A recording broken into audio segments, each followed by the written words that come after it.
Hello, আজ আলোচনা করব আমরা ডায়াবেটিস নিয়ে। আর করব জিডিএম, জেস্টেশনাল ডায়াবেটিস মেলাইটাস, যেটা প্রেগনেন্সিতে হয়। জিডিএম আমরা তখন বলবো যখন প্রেগনেন্সিতে ডায়াবেটিস হবে।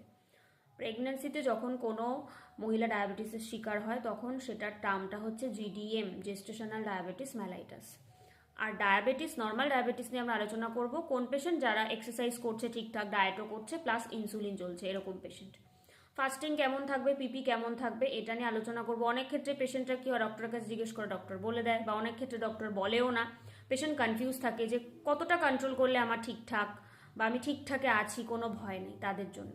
তো চলুন, ডায়াবেটিস পেশেন্ট যারা ডায়েট করছেন, ঠিকঠাক এক্সারসাইজ করছেন, আবার ইনসুলিনও চলছে, আমি তাদের কথা বলছি।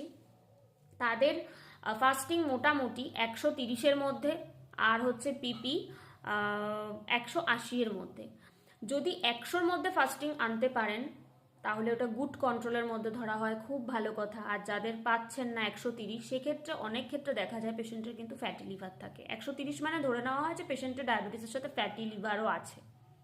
আর জিডিএম এর ক্ষেত্রে মোটামুটি ফাস্টিং 80 থেকে 90-এর মধ্যে, আর পিপি 1 আওয়ার পিপি হচ্ছে 140-এর মধ্যে, আর 2 আওয়ার পিপি হচ্ছে 120-এর মধ্যে। মনে না থাকলে লিখে রাখুন।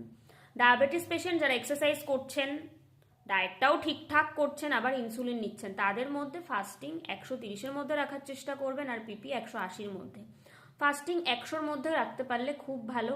যাদের 100-র মধ্যে একেবারেই থাকে না, অনেক ক্ষেত্রে দেখা যায় যে তাদের কিন্তু ফ্যাটি লিভার থাকে, সেই জন্য তাদের ফাস্টিং 100-র মধ্যে আসতে চায় না। আর জিডিএম এর ক্ষেত্রে বলেই দিলাম, ফাস্টিং 80 থেকে 90, আর 1 আওয়ার পিপি হচ্ছে 140, 2 আওয়ার পিপি 120। একদম পরিষ্কার বলে দিলাম।